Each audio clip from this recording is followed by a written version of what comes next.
Hi friends, எல்லோரும் எப்படி இருக்கீங்க? Welcome to my channel. Today Sunday. இன்றைக்கி ஒரு கிராமத்து நண்டு குழம்பு எப்படி வைக்கலான்றதை இந்த வீடியோவில் பார்க்க போகிறோம். வாங்க வீடியோக்குள்ளே போகலாம். அதுக்கு நான் நண்டு எடுத்துக்கிறேன். 1 கிலோ நண்டு நான் எடுத்திருக்கேன். உங்களுக்கு எவ்வளோ நண்டு வேணுமோ அதுக்கு எடுத்துக்கோங்க.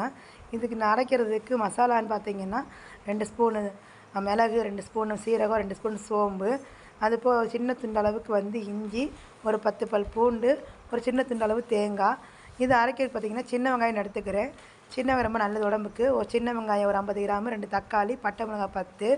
ஸோ இது அரைக்கிறதுக்கு மசாலான்னு பார்த்தீங்கன்னா தனி மிளகாப்பொடி 1 ஸ்பூனு, மல்லிப்பொடி ஒரு 2 ஸ்பூனு, மஞ்சப்பொடி ஒரு 1/2 ஸ்பூனு. இதுதான்.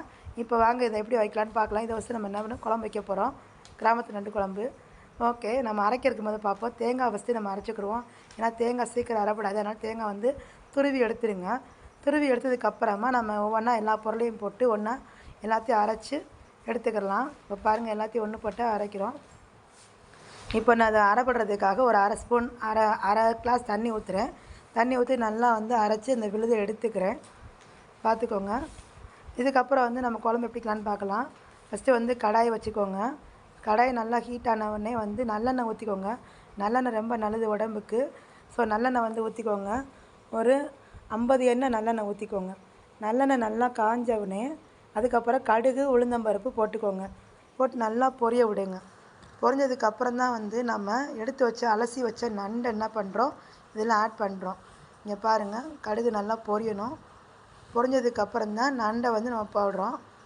நண்டை போட்டு நல்லா கிளறிடுங்க. இப்போ நம்ம எடுத்து வச்ச மசாலா பொடி இருக்கு இல்லையா, இந்த 3 மசாலாவையும் உள்ளே ஆட் பண்ணிடுங்க.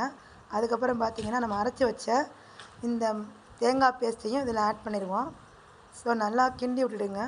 இந்த தண்ணின்னு பார்த்தீங்கன்னா இந்த மிக்ஸி ஜார்லேயே நான் 1 செம்பு அளவு தண்ணி ஊற்றி இந்த குழம்புக்கு தேவையான தண்ணி மட்டும் ஊற்றி நல்லா அலசிட்டு அதையும் இதில் சேர்த்துடுங்க. சேர்த்துட்டு நல்லா கிண்டி விட்டுடுங்க.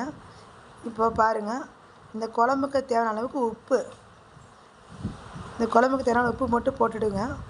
போட்டுட்டு மூடி போட்டு வேக விடுங்க. ஒரு 2 நிமிஷம் நல்லா கொதிக்கணும். இப்போ பாருங்கள், நான் உப்பு போடுறேன். உப்பு போட்டுட்டு மூடியை போட்டு மூடி வச்சிடுறேன். ஹை ஃப்ளேமில் வச்சுருங்க. அடுப்பை ஹை ஃப்ளேமில் வச்சுட்டு நீங்கள் என்ன பண்ண, நல்லா கொதி வந்த பிறகு அதுக்கப்புறம் தான் நம்ம அடுப்பை சிம்மில் வச்சு எண்ணெய் பிரிஞ்ச அளவுக்கு நம்ம வேக வைக்க போகிறோம். இப்படி கொடுக்கறனால குழந்தைங்களுக்கு இப்படி கொடுக்கறனால உரப்பு இருக்காது. இந்த மாதிரி நம்ம செஞ்சு கொடுக்கும்போது நல்லா சாப்பிடுவாங்க. இது சளி வேரோடு விரட்டிடும். ஆமாம், உடல் உஷ்ணம் உள்ளவங்க மட்டும் என்னென்னா அளவு கம்மியாக பயன்படுத்துங்க. நண்டு கம்மியாக சாப்பிடுங்க. ஏன்னா இது அளவுக்கு அதிகமாக ஹீட்டு கொடுக்கும். ஓகே ஃப்ரெண்ட்ஸ், இப்போ பாருங்கள், நல்லா கொதிச்சிருச்சு. குழம்பு கொதிச்சதை இப்போ பாருங்கள், நான் அடுப்பை சிம்மில் வச்சுட்டேன். இப்போ எண்ணெய் நல்லா பிரிஞ்சு வந்துருச்சு.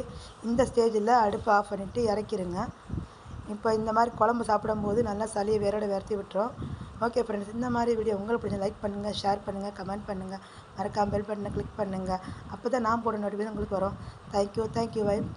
Thank you so much.